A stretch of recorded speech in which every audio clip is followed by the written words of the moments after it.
今天是个大日子，我们要去试 Model Y。台湾终于有 Model Y 可以测试了，所以我邀请了一个贵宾来。车友，对，他是个车友，非常的了解特斯拉，也追了非常的多年，一起来研究Y 有什么新东西啊？我们现在是在开 Model 3啦。第一个要来解答的就是超音波感测器这件事情啊。Y 这一次在台湾进来的就是德国版柏林工厂生产的最新的版本，它一个很大的更动就是把超音波感测器拔掉，那跟3有什么不一样？等一下马上就会试出来。OK， 我们现在开去停车场把 Y 牵下来。这个停车场的闸口是我的噩梦啊，因为它非常的小。哦，对，好不好？特斯拉的超音波感测器都会跳这些警示，有障碍物啊，有异物太近的时候，它就会跳，很像蜡笔的这个图案，红色这种就应该是太近，然后黄色不同颜色的，甚至还有这个距离。很多网友就在问，超音波感测器没了之后这些怎么办？我也不知道，等一下试了就知道。OK， 我们开去 B2 来换车。哇，这台肥肥的 Y 啊！OK， 喂，来 Model Y 哦。检查软体版本，还是旧的28嘛，但是我想先看一下那个哔哔叫的声音在哪里，它是在安全嘛，对不对？对，没了。那我们来开出去试看看，我觉得大家可以看一下荧幕哦，感觉如何？好恐怖。对啊，我不知道大家镜头里面有没有发现一些端倪。我觉得倒车的时候还好，因为反正就是看这边的镜头。但是嘞，当我要离开这个柱子的时候，帮我解答一下吧，大大，这边发生什么事情呢？完全没有讯号，完全没有讯号，完全没有画面，对不对？开特斯拉的人一定都知道，它距离障碍物太近的时候，一定会跳那些嘛。但是现在的纯视觉的这个 Y 已经没有了，所以我刚刚离柱子很近，或者说我往前快要碰到墙壁的时候，没有跳任何的警告图案，也没有声音，叭叭叭叭，那个警示声也没有了，就像宕机一样。但其实它没有宕机，本来超音波感测器有几只？有12个，对不对？现在是0个。我刚刚这样开出来的感觉，我觉得我好像也是纯视觉啊，我只能靠我的眼睛来看那个距离。然后像这一个闸口也是。我不管靠它多近，好像它也没有跳哈，完全没有。它是还没做还是就这样子？我觉得之后应该会好一点，但是没有办法达到像超音波感测器那样显示几公分嘛。对，公分没有啊，对，我们之前靠很近的时候，还会有那个停止，然后还会有公分。其实我搞不太懂哎，他现在有在侦测吗？他有在看吗？你觉得？我觉得还没有，还没有在看。之前拔掉前雷达是照很远的那一个嘛，那个叫做毫米波雷达了。那现在拔掉的就是超音波感测器。超音波感测器，你觉得会很恐怖吗？还好。停车的时候比较恐怖，好像开20年前的老车。以前没有那些东西，对不对？对啊。这个右转之后，我们会再开回去刚刚下去的那个地下室哈，跟 Model 3下去的时候同一个入口，非常窄小的闸口。那现在 Model Y 什么都没有。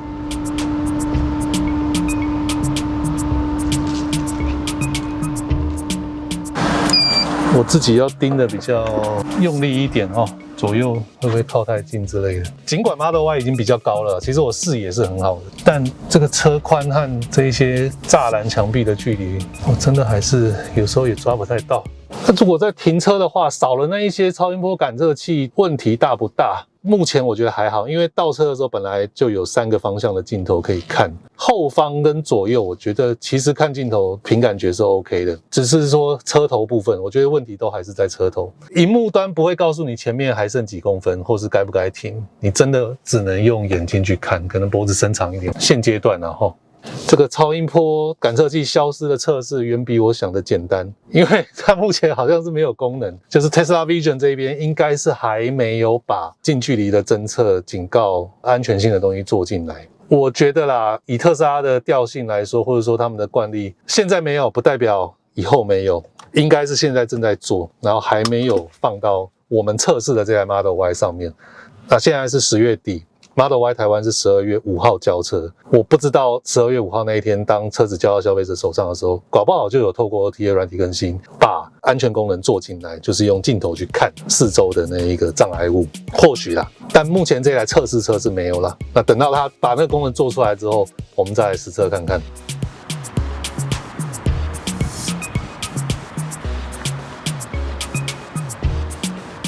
现在不是很多人在卖3要换 Y 吗？我觉得无可厚非，99%的人一定都是因为它的机能性，因为 Y 是一台正休旅车，你就可以看一下，好不好？超级无敌大的开口，我们东西不用再弯腰去塞。你看我身高180几，车顶开到高，拿东西会非常的自然。原厂是会附一个这一个后行李箱的盖板，你可以叫它防窥板啊。它有一个2折的设计，这样推起来放上去，收起来怎么收嘞？其实也是蛮方便的，这样子你就可以看到一个最完整、最吸引人的 Model Y 的一个超大行李箱空间。就数据上 ，Y 和3它们的收纳空间是差300多公升啦。不过这一个超大开口、超容易放东西的便利度哦，我觉得就是数据上面没有办法呈现的。它在机能上面也有很多休旅车非常让人家喜欢的设计，例如说左右两边，以前3只有左边这一个洞可以放东西，现在 Model Y 两边都有一个超深的大洞。再来是特斯拉一直让人家激赏的后箱下方的储物空间，到了 Y 上面也还是非常的大哦。你可以看这个盖板，终于做了一个不会突然倒下来的设计。Model 3也可以啦，只是说你要把它顶得正一点。但是到 Y 的这里，你甚至有一点角度倾斜，它也是不会掉下来。Model Y 做了这个后座一键倾倒的功能，扣一下，好，倒了。第二个再倒，很方便吧？整个第2排倒下，一个非常宽阔的超大置物空间。那还有另外一个重点就是车路。我用 Model 3睡过很多次，然后上次还2个人，就是我们一起躺在后面，被骂得要死，因为那一个后箱的那个板子真的是让我们很压迫。现在 Y 应该会舒服很多哈。我183，我们有一个新同事 Joyce， 你多少156。好，你先，够。好，156先。你要再爬一下，对，换我。前座要再往前了，对，因为我太高了。我们一般像我躺 Model 3的时候，前座也都是要往前拉啦。然后这边会再垫一个东西，然后枕头再放上去。Model Y 我给它满分，哦，下来也很方便。它到底 Y 跟3差在哪嘞？看麦啊！有没有？其实它很深啊，它还是很能装，只是因为这个开口。但是到了 Y 上面啊，就真的没有这个问题了。还有像这一个下置物箱的盖板啊，有没有？这个是3一开始的设计是这样子，到了 Y 它就有去改进哈。这个下置物箱的空间3也是很大，所以你看这台车后箱很干净嘛，因为东西都藏在这边。好，我们来模拟一下哦。假设一家5口或一家4口。前面都坐满，我们第2排座椅都还是坐人，这样子出游。我这边有大概3、5天的行李哈，我们来试装看看。一个28的，这一个是26。OK， 好，然后再2咖20寸的登机箱，目前都还很充裕哈。OK， 看一下啊，差不多满了，上面还有一些空间，小东西可以塞。然后这边。OK， 好，我们现在把一样的东西试着装上去3看看哦。先进大的28寸，哦不行，要放横的。再来是26寸的，敲一下，哦，斜的就可以。Model 3的后箱28+26这样子摆 OK， 但是我们的其他行李就没办法再进去啦。再来我们来看特斯拉的招牌哦，前行李箱的空间 ，Model 3有88公升吧，我记得已经非常的大了。然后放一个20寸的登机箱是绰绰有余，你旁边还可以再塞其他小东西，它关起来都不会有问题。对 ，OK， 好，我们现在来看 Model Y 的前箱，我看数据是有略大了哈，然后明显比较深，我也没摆过，但是看得出来更大。你看20寸的登机箱，它可以直着放哦，所以它真的深很多，而且宽度也有差。它账面数据是差了大概30多公升啊，横的也 OK 啊。包括前箱 Model Y 也比 Model 3更多空间可以装。好，既然拆了前箱后，我们来看另外一个让3很羡慕的功能，2片 HEPA 滤网。之前是只有在 S 和 X 上面才有，但是 Model Y 后来加进去了 PM2.5 的过滤的功能，那搭配它的那个生化防御模式哦，确保车子里面的空气是非常干净而且是安全的。Model Y 的导水条也变了哈，之前3好像坐在上面，这一次这样子倒下来。然后这边有个洞，你洗车啊，那些水应该是从这边排出去，但很妙，你看它积落叶的地方也变了，以前积在上面，现在都积在这里，我把它处理掉。然后前箱盖的上面，我觉得大家也看一下，这边做了一块，这算是塑胶兼橡胶哦，硬的。不过这一块我觉得它不是做隔音的，它是为了跟前箱下面的胶条密合啦，所以这样子盖起来。我觉得应该也是为了防水吧，一个密合性哈。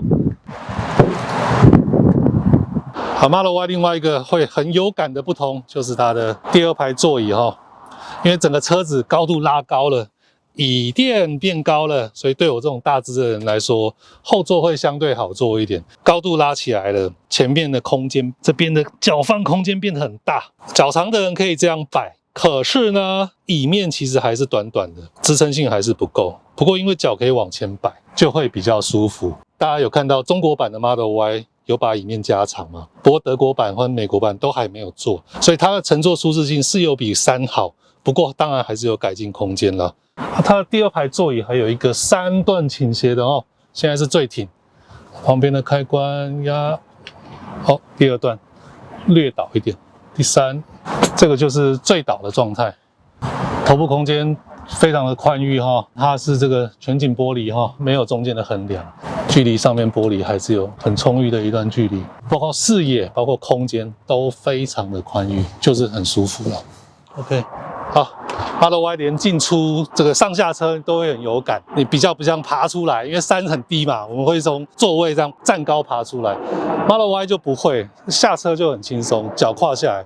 我觉得那个东西对老年人来说会比较方便，因为我爸之前3就有点爬不太出来。大家比较诟病的哈，椅面很低啊，那离底盘很近，所以坐起来会像小板凳这样子。这从镜头看应该跟 Y 的差别也蛮大的哈，我们的脚就会被这样子撑起来，坐久了就不舒服。Model 3的椅下空间没有 Y 那么好伸。那头部空间就是不用再讲了，是真的是差更多。好，我们还有一台 Model X 哦，它是7人座的版本，大家都很想要的。我们也来坐坐看有什么差别哦。在空间上 ，X 当然还是更大的车格啦。我觉得舒适度 X 当然还是最好，真的差很多。单讲椅面长度，其实 X 也没有多到哪里，可是它的椅子就是好坐很多哦。这个支撑性还有这个软软的。就不会像3和 Y 那一种硬硬的泡棉的感觉，它的倾倒角度好像也更多。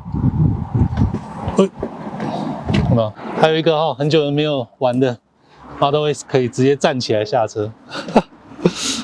好，另外一个是网友也常常问的Model Y 装安全座椅之后空间还剩多少？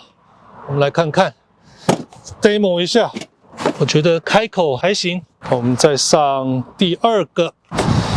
OK， 如果有2个小孩要坐后座，再装一个妈妈，中间坐坐看。通常都是把2个小孩安顿好之后，妈妈再上嘛，对 ，OK， 勉强，很辛苦，对不对？可是可以放下2个安全座椅，又中间坐成人舒服的车，应该真的不多了。你刚刚上下车觉得怎么样？如果考量到宝宝的脚在这边的话，那可能就是真的比较出入上会比较钻一下，可能不太方便。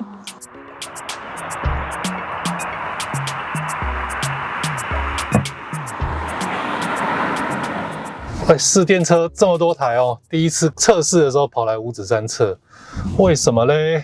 因为3跟 Y 听说路感很不一样了，然后因为 Y 是休旅车嘛，它重心比较高。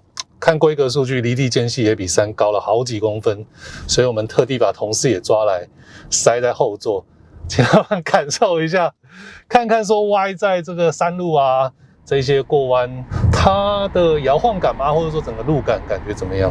我自己的感觉啦，它不是像我们开过其他，比如说 EQB 啊，或是现代或是 Kia 那一些舒适取向的休旅车 ，Y 它的我觉得运动感还是非常的明显。那这个车2吨重，它配的是 LG 82度的电池，可是动力对特斯拉来说从来都不是问题啦。我们借测的这一台是 Long Range 长续航版本，0到100只要5秒，就是超跑等级的，路感很清晰，你就觉得它一个很重的东西压在地面上，但是我又可以驱动它，驱动得很轻巧。就是重心高了一点，汤老师你觉得呢？我觉得后座乘坐路感真的就介于3跟 X 中间，没有到 X 我真的觉得比较晃。跳动感呢，我觉得舒适度好像略胜于3一点，而已。跳动感比3不明显一点，对不对？哦，真的没有3那么跳。哎呀哦 Y 真的路感比我想象中的好，没有我想象中的晃动，舒适感比我预期的要好。好，刚刚经过那个五指山著名的跳台，得到了验证 ，Y 处理这个震动或者说路面坑洞的能力明显比3好，多一个 Q 度哈。然后 Y 是高的车，我觉得我这样坐起来，终于有一个从上往下看的感觉，视野开阔很多。3是大家都说像坐在地板上开车，很像开卡丁车这样。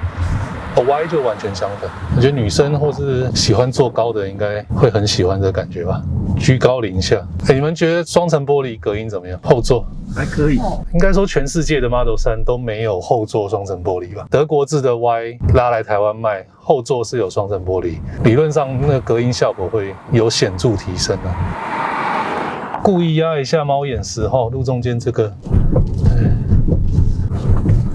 大概是因为休旅车设定的关系，我觉得避震器也比3再细致一点吧哈。你们后座我不知道感觉怎么样了，感受一下它那个压下去弹回来的感觉，真的是比较没有死硬感。其实我有一度怀疑我们的3是不是避震器坏掉。我们刚刚山路弯来弯去嘛，然后有行人，然后我的方向可能被特斯拉电脑认为我有危险，好像要冲撞它，所以跳了一个警示，888888，那个就是 Tesla Vision 特斯拉视觉的判断，它跟超音波拔除是毫无关联的哦。所以超音波拔除是近距离的障碍物侦测，但是你行车之间的安全，这一些碰撞的警示、碰撞的预警，对它该有的警告声都还是会叫。现在 Model Y 是还没开放预约试驾，但之后我猜就很快就会。对它有兴趣的人，我觉得你们去开完3再开 Y， 2台都开看，我觉得你们应该会很明显感觉到休旅车的 Y 开起来是会舒服一些的，包括乘坐啊、前座的乘客还有后座的乘客，应该都会觉得 Y 是一台比3明显好坐的一台车。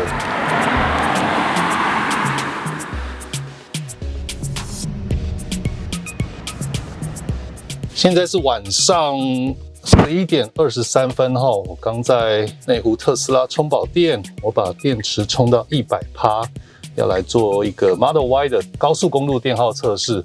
那这一台是 Long Range 长续航版本嘛 ，WLTP 的官方数据是542公里。但是在特斯拉的车机萤幕上面，它显示的是美国环保局的这个 EPA 的标准，所以里程会稍微少一点。仪表板显示的这个表显里程是529公里。我从台北内湖出发嘞，这一趟高速公路打算跑到南投草屯的超充哦，单趟是196公里啦。所以来回跑应该是接近400公里我也来讲一下这一次跑高速公路的这个电耗是怎么设定的哦。现在外面的气温是22度，那我冷气是设定21度，然后是自动。目前这个温度我觉得是非常舒服的。一路在高速公路上面跑，我尽量使用 Autopilot 让它自己开。那速度的话，按照高速公路的速限，那当然用 Autopilot 开，理论上我就是不太会重踩，除非有紧急状况。那就希望这一路上不要遇到塞车，不要遇到施工哈。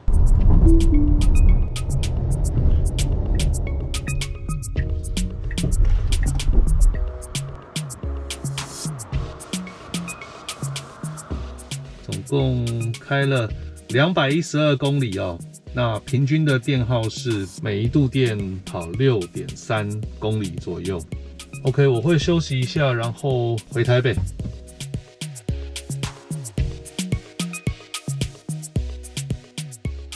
好啦，终于回到内特，结束了我们这一个台北草屯来回的高速公路电耗测试哦。总计418公里，我们用了67度的电，那平均起来 Model Y 是每度电可以跑 6.2 公里。以一个2吨的电动休旅车来说，我觉得相当不赖。那我们出发的电量是100%，回到这边剩下11%。那用418公里回推回去，Model Y 一桶电用均速100到110的纯高速公路这样开是470公里，也就是说从台湾的最北跑到最南哦，这样开绝对不会有问题。最后来总结一下这10几个小时跟 Y 的第一次接触的心得哦，我觉得这个感觉是非常微妙的，因为 Y 跟我开了好几年的3，它真的很像。坦白说，全新的惊喜感是有少那么一点，不过 Y 的空间机能比3好太多太多了，所以就是一种很熟悉，但是又觉得哇，终于什么都有了。这就是一台3的完全体的那一种感觉。可是台湾现在没有 SR 标准版或者是说后驱版的 Y， 所以最便宜也要230万。那它跟3的入门版差50-60万。如果你本来买车就想花到200多万的人，你就赶快去买 Y， 绝对不会后悔。那预算上不去的，你继续开3，或是慢慢等，因为特斯拉什么时候出什么车，或者说Y 会不会降价，都很难预料哦。所以说，当一个那种等等党，你搞不好再等个1-2年，也会有一个不错的结果。好啦，以上就是这一次 Model Y 的初体验心得。如果大家有任何的问题或想法，都欢迎一起留言讨论哦。感谢收看第一卡，我是 Marco， 拜拜。